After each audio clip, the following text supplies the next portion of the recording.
আমরা বারবারই একটা কথা বলি, কৃষি আমাদের ভবিষ্যৎ, আমাদের সম্পদ। কিন্তু একটা ছাত্রছাত্রী যখন এটাকেই পেশা হিসেবে বেছে নেবে, কিভাবে সেটা সম্ভব? একটা প্রচলিত ধারণা আছে যে কৃষি বা এগ্রিকালচার অতটা ভালো কিছু কোর্স না, কিছু পাচ্ছি না অন্যান্য সাবজেক্ট, আমি তাহলে এগ্রিকালচার পড়ি, এটা যেন না করে। যে ম্যাম আমরা অনেক জায়গাতে গেলাম, যে আমি SVU এগ্রিকালচার, ফার্মার্স লেভেলের প্রচুর স্টুডেন্ট, ফার্মারের ছেলে বা পাশের বাড়ির ছেলে, তারা এগ্রিকালচারে অনেকটা উদ্বুদ্ধ হচ্ছে অ্যাজ কম্পেয়ার টু শহরের ছেলে। একটা কথা শোনা যায় যে আর্টিফিশিয়াল এগ্রিকালচার, বাজার থেকে কিনে আনা টমেটো পচে যায়, কিন্তু যেগুলো নিজের কিচেন গার্ডেনের সুন্দর, সে বাঁকা ট্যাড়া অনেক রকমের হতে পারে, ওটা যখন আমরা নিজেদের খাবারে দিই, মনে হয় স্যালাডের টেস্টটাই আমার বেড়ে গেল। প্রচুর এন্টোমোলজির জন্য বহু ফসল নষ্ট হচ্ছে, এই জায়গাটায় ইমপ্রুভমেন্ট করা সম্ভব হয়েছে। আমাদের একটা পার্টিকুলার ডোজ থাকে, এই ডোজের বেশি দেওয়া যাবে না। ফার্মাররা কি করে, তাদের ইনকাম বাড়ানোর জন্য ওটা দিয়ে দেয়, যেটা ইনডাইরেক্টলি হলেও আমাদের এফেক্ট করে।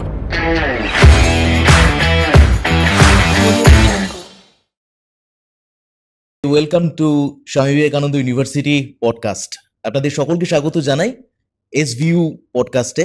আর স্বামী বিবেকানন্দ ইউনিভার্সিটি পডকাস্টে একটা নতুন চমক প্রত্যেকটা মুহূর্তে থেকে যায়।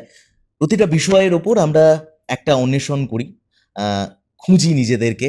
আমরা ছাত্রছাত্রীদেরকে বোঝাতে চাই, জানাতে চাই, জানান দিতে চাই যে প্রত্যেকটা বিষয়ের ওপর উৎসস্থল, তার জায়গাটা কোথায়। আর তেমনই আজকের একটা বিষয়, যে বিষয়টা নিয়ে আমরা কথা বলতে চলেছি, সেই বিষয়টি হচ্ছে, সব থেকে বড় কথা হচ্ছে, আমরা বারবারই বলি ভারতবর্ষ তথা পশ্চিমবাংলার একটাই সম্পদ হচ্ছে কৃষি। কিন্তু এই কৃষির বিষয়টা নিয়ে যদি আমাদের সাথে কথা বলতে হয়, কৃষির বিষয় নিয়ে যদি পড়াশুনোটাকে এগিয়ে নিয়ে যেতে হয়, তাহলে কিভাবে এগিয়ে নিয়ে যাব আমরা? এটাই হচ্ছে সব থেকে বড় প্রশ্ন। আর এটা নিয়ে আজকে পডকাস্ট সেশনে আমার সাথে রয়েছে Anirnita Dey, assistant professor SVU, আমার সাথে আজকে। Welcome to podcast. Thank you. কেমন আছেন? প্রথমত এখানে ভালো আছি, খুব ভালো আছি। আচ্ছা, আমরা বারবারই একটা কথা বলি, সেটা হচ্ছে যে কৃষি আমাদের ভবিষ্যৎ এবং আমাদের সম্পদ। কিন্তু একটা ছাত্রছাত্রী যখন এটাকেই পেশা হিসেবে বেছে নেবে বা পড়াশোনার মধ্য দিয়ে যখন এই জায়গাটাকে এগিয়ে নিয়ে যাবে, উচ্চ মাধ্যমিক পাশ করলো ছেলেটি বা মেয়েটি, তারপর তার ভবিষ্যৎ সে এগিয়ে নিয়ে যাচ্ছে কৃষি নিয়ে, কিভাবে সেটা সম্ভব? দেখুন, একটা প্রচলিত ধারণা আছে বহুদিন থেকে যে কৃষি বা এগ্রিকালচার অতটা ভালো কিছু কোর্স না, বেসিক সায়েন্সের কোর্সগুলোকে আমরা প্রাধান্য দিয়ে থাকি। এখন সেটা আস্তে আস্তে চেঞ্জ হচ্ছে, কারণ দেখতে গেলে এগ্রিকালচার তো লেম্যানস জব, আর আমাদের এখন ফাউন্ডেশন হচ্ছে ল্যাব টু ল্যান্ড। সব জায়গায় ল্যাব টু ল্যান্ড, কীভাবে আমরা ল্যাবে কিছু করব, সেটা ডাইরেক্টলি চাষিদেরকে সাহায্য যেন করে। এইভাবে এখন যারা অলরেডি ফার্মার আছে, তারা এডিএ ব্লক লেভেলে যারা এডিএ আছে বা আমাদের রিসার্চ ইনস্টিটিউটে যারা আছে, তাদের সঙ্গে যোগ স্থাপন করছে এবং সেইভাবে অনেক ধরনের হেল্প পাচ্ছে। তখন তারা আস্তে আস্তে নিজেদেরকে রূপান্তরিত করছে এবং বুঝছে যে কৃষি বা এগ্রিকালচারটা খুবই দরকার। এবং দেখতে গেলে ফার্মার্স লেভেলের প্রচুর স্টুডেন্ট, মানে ফার্মারের ছেলে বা পাশের বাড়ির ছেলে, তারা এগ্রিকালচারে অনেকটা উদ্বুদ্ধ হচ্ছে অ্যাজ কম্পেয়ার টু শহরের ছেলেরা। যেটা এখানে আমি মেনলি দেখি, এখানে ম্যাক্সিমাম মধ্যবিত্ত ফ্যামিলির স্টুডেন্ট প্রচুর আছে এবং তাদের ম্যাক্সিমামই সবাই ফার্মার ব্যাকগ্রাউন্ড থেকে। তো অনেক ধরনের জিনিস যেগুলো আমরা ওদের পড়াই, যখন ইন্টারাকশন হয়, সেখান থেকেই বুঝতে পারি যে তারা খুব ভালোভাবে ইন্টারাক্ট করছে। এটা অনেক সুবিধে বোধহয়, এই ফার্মার ব্যাকগ্রাউন্ড থেকে আসাটা, এটা অনেকটা সুবিধে হয়ে যায়। ওদের তো অনেকটা হেল্প করেইছে। আর যদি আমি বলি যে না, শুধু ফার্মাররাই বা তাদের ব্যাকগ্রাউন্ডের ছেলেমেয়েরাই কি পারবে, একদমই না। যারা শহরের ছেলেমেয়ে, তারা দেখছে আসলে এগ্রিকালচারটা তো শুধু ফার্মিং বা অনলি আমাকে ল্যান্ডে কাজ করতে হবে সেরকম না। ল্যাবও আছে। ল্যাবে কি, ধরুন একটা প্লান্ট, তার কোনো একটা পার্টিকুলার জিন, সেটাকে আমরা মডিফাই করছি। মডিফাই করে ধরুন ধানের একটা পার্টিকুলার ইল্ড হয়, একটা জিন মডিফাই করে আমি ইল্ডটাকে প্রচুর বাড়িয়ে দিলাম। তো এই জিনিসগুলো তো আমার ল্যাবে হবে। তো সেই যারা অতটা ফার্মে অ্যাডজাস্ট করতে পারবে না, তারা ল্যাবে কাজ করবে। আমাদের সিড বলে একটা সিড ডিপার্টমেন্ট আছে, সেখানে এই যে ফার্মারদের আমরা সিড দিই, সেগুলো আরও কত হাই কোয়ালিটি করা যেতে পারে, তার একটা কাজ ল্যাবে চলছে। আর তারপরে ধরুন সয়েল, বীজের প্রক্রিয়াকরণ একদম। তারপরে আমাদের সয়েল ডিপার্টমেন্ট, আমার কাছে চাষির কাছে ভালো বীজও নেই, একই আগের হারভেস্ট করা বীজই আছে। সেটাকে আমরা কিভাবে বিভিন্ন ধরনের ফার্টিলাইজার বা অর্গ্যানিক ফার্টিলাইজার যেগুলো আজকাল আসছে, ফার্ম ইয়ার্ড ম্যানিওর, এই জিনিসটা কিভাবে ইমপ্লাই করবো বা অ্যাপ্লাই করবো ফিল্ডে, সেম বীজেই একটু ভালো ইল্ড হলো। এরকমভাবে অনেকগুলো ডিপার্টমেন্ট আছে, agronomy, soil, genetics, plant breeding, seed science, biotechnology, তারপর আছে প্ল্যান্ট প্যাথোলজি বা এন্টোমোলজি। প্যাথোলজিটা স্পেসিফিক্যালি ধরুন আমার কাছে ভালো সিড আছে, খুব ভালো ফার্টিলাইজার আছে, আমার ল্যান্ডও খুব ভালো, উর্বর জমি, কিন্তু সমস্যাটা কি, কোনোভাবে কোনো একটা পার্টিকুলার পোকা যারা এন্টোমোলজির মধ্যে পড়ে বা কোনো একটা রোগ যেটা প্যাথোলজির মধ্যে পড়ে এমনভাবে এফেক্ট করলো ইল্ড আমার অনেকটা 50% কমে গেল। তাহলে সেই স্টাডিটাও দরকার।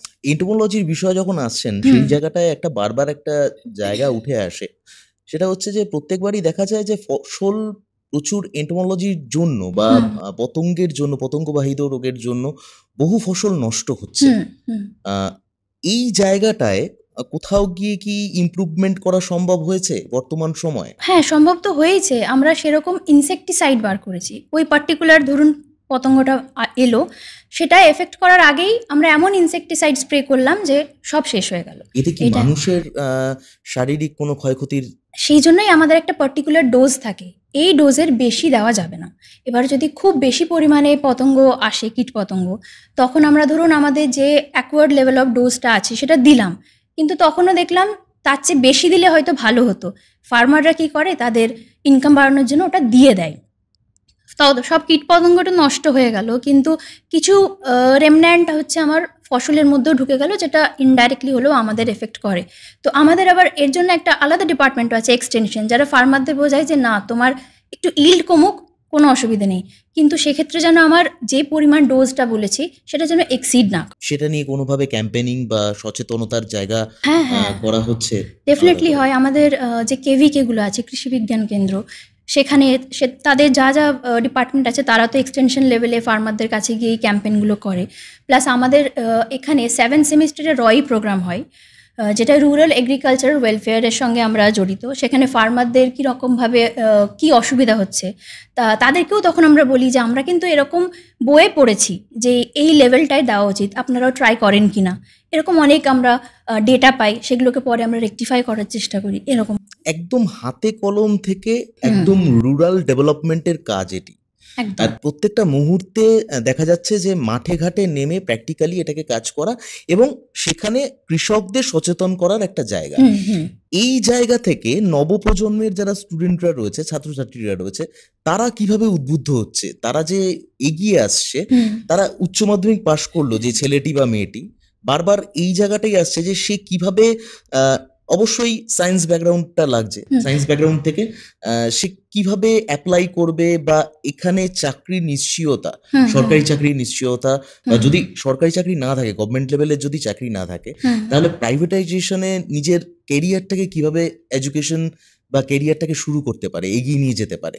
সেক্ষেত্রে এখন এই মোমেন্টে এগ্রিকালচার অনেক জায়গাতে শুরু হয়েছে, এবং যে ছেলেটি বা মেয়েটি উচ্চ মাধ্যমিক পাশ করছে সে কোথাও না কোথাও এগ্রিকালচার ওয়ার্ডটা শুনবে, এটুকু আমি শিওর। এটার পরে ওরা, আমার যেটা এসভিউ এর জন্য আমার ইচ্ছা এমন একটা সিচুয়েশন করা যে ছেলেরা যেন কিছু পাচ্ছি না অন্যান্য সাবজেক্ট, আমি তাহলে এগ্রিকালচার পড়ি, এটা যেন না করে, তাদের যেন ইচ্ছেই থাকে। হ্যাঁ, কোনো অপশনের মধ্যে না, আমার ফার্স্ট প্রায়োরিটি হচ্ছে আমি এগ্রিকালচার পড়বো, এগ্রিকালচার সব জায়গায় আছে। এবার নেক্সট যেন ওর ইচ্ছা হয় যে আমি এসভিউ এগ্রিকালচার পড়বো। তার জন্য যা যা দরকার আমরা আমাদের যতজন ফ্যাকাল্টি আছে এবং বাকি সবাই প্রচুরভাবে চেষ্টা তো করছি সেই জায়গাতে নিয়ে যাওয়ার জন্য, এবং অনেক স্টুডেন্ট এরকমভাবে আসছেও যে ম্যাম আমরা অনেক জায়গাতে গেলাম, আমরা এখানে অ্যাডমিশন নিতে চাই। এটাই এখন একটা বড় পাওনা আমাদের কাছে। মানুষ কিন্তু যারা মাধ্যমিক, উচ্চ মাধ্যমিক পাশ করছে, যারা কেরিয়ারের দিকে এগোচ্ছে, তারা অনেক সময় অনিশ্চয়তার পর্যায়ে প্রত্যেকটা মুহূর্তে ভুগতে চলেছে। একটা ইনসিকিউর লাইফ, যে কিভাবে এই সাবজেক্টটা হয়তো পছন্দ হচ্ছে কিন্তু অ্যাপ্লাই করতে পারছি না, কিভাবে অ্যাপ্লাই করব, কিভাবে জানবো, সেটা যদি জানতে হয় বা সেটা যদি মানে আমাদের যদি জানাতে হয়, তাহলে আমরা কিভাবে তাদের কাছে তুলে ধরবো, স্টুডেন্টসদের কাছে কিভাবে তুলে ধরবো? মেইন তো আমাদের ওয়েবসাইটে সব কিছু ডিটেলসে দেওয়া আছে, কখন অ্যাডমিশন হবে, তার ফি স্ট্রাকচার কীরকম, এগুলো সব। প্লাস আমাদের অ্যাডমিশন কাউন্সিল থেকে এরকমভাবে প্রচুর স্টুডেন্টদের কাছে রিচ আউট করা হয়। আমরা প্রত্যেকটা এডুকেশন ফেয়ারে পার্ট নিই, যেখানে আমাদের প্রত্যেকটা ডিপার্টমেন্টকে ইনক্লুডিং এগ্রিকালচারকে আমরা তুলে ধরি। তো স্টুডেন্টরা এখন এসভিউ এবং এসভিউ এগ্রিকালচার শুনেছে বলেই আমার ধারণা। আগামী সময়ে আপনি একজন শিক্ষাবিদ হয়ে এই এগ্রিকালচারের বিষয়টাই আগামী সময়ে কোন পর্যায়ে দেখতে পান? মানে এগ্রিকালচারের জায়গায় আজকে যেই রকম স্টুডেন্টসরা রয়েছে বা যে সমস্ত মানুষ এখনো পর্যন্ত এগ্রিকালচার বিষয়টা সম্পর্কে পড়াশোনা করেননি, আগামী সময় কতটা ব্যাপ্তি হতে পারে এই বিষয়টা নিয়ে? ব্যাপ্তি তো হবেই, কারণ আমাদের, যেটা আমরা সবাই জানি, গ্লোবাল ওয়ার্মিংয়ের টাইম, আমাদের এনভায়রনমেন্টাল বিভিন্ন ইস্যুর জন্য আস্তে আস্তে অনেক ধরনের চেঞ্জ হচ্ছে, এনভায়রনমেন্টাল শিফট হচ্ছে, ল্যান্ড, ফার্মেবল ল্যান্ড দিন দিন কমছে, সেখানে কিন্তু আমার পপুলেশন বাড়ছে। তার মানে আমরা খাবো কি, মেন তো আমাদের এটাই, আমাদের খাবো কি, আমাদের ফুড লাগবে, তার জন্য আমার বেস এগ্রিকালচার। সেখানে তো এগ্রিকালচারকে নিয়ে মানুষকে পড়তেই হবে। ওই যে ল্যান্ড আমার কমছে অ্যান্ড আমাকে ইল্ড বাড়াতে হবে, কারণ আমার পপুলেশন অলওয়েজ ইনক্রিজিং, তো তার জন্য এগ্রিকালচার ছাড়া কোনো উপায় নেই। সম্প্রতি একটা কথা শোনা যায় যে আর্টিফিশিয়াল এগ্রিকালচার, শহরতলির বুকে আমরা বারবারই দেখেছি যে আর্টিফিশিয়াল এগ্রিকালচারের দিকে যেহেতু গ্রাম আস্তে আস্তে হারিয়ে যাচ্ছে, তো শহরে মানুষ চটজলদি কিছু নিজের মতন করে নিজের কিছু ফসল তারা এগিয়ে নিয়ে আসছে, তারা উৎপাদন করছে। এই জায়গাটাই আর্টিফিশিয়াল এগ্রিকালচার, এই বিষয়টা যদি একটু ক্লিয়ার করেন আমাদের সামনে তুলে ধরেন যদি। এর মধ্যে অনেক কিছু আছে, যেমন ধরুন কিচেন গার্ডেন।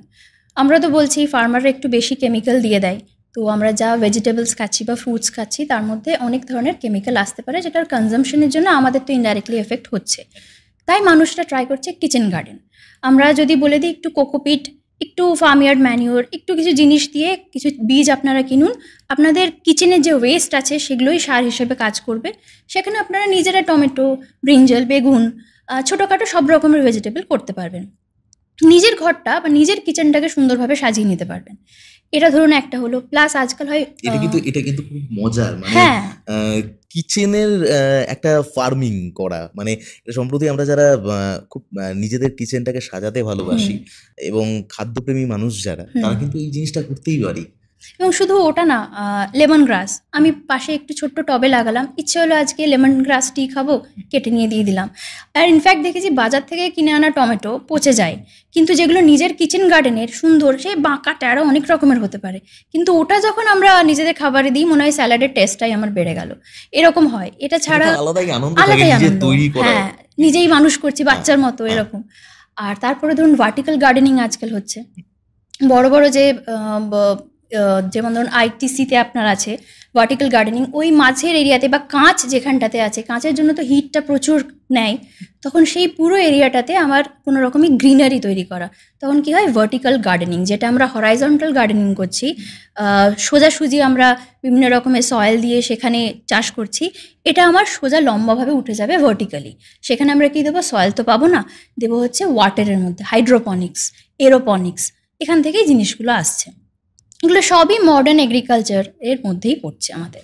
আর সব থেকে বড় কথা হচ্ছে যে এই যে মডার্ন এগ্রিকালচার, এই বিষয়টা নিয়ে কিন্তু আমরা আগামী প্রজন্মের কাছে দরজায় পৌঁছতে পারি, আর এটা নিয়ে কিন্তু ইন্টারেস্টটা বেশি গ্রো হয়। আর এই জায়গাটাই আরো বেশি অনুপ্রাণিত করতে পারে, এটা আমার ব্যক্তিগতভাবে মনে হয়।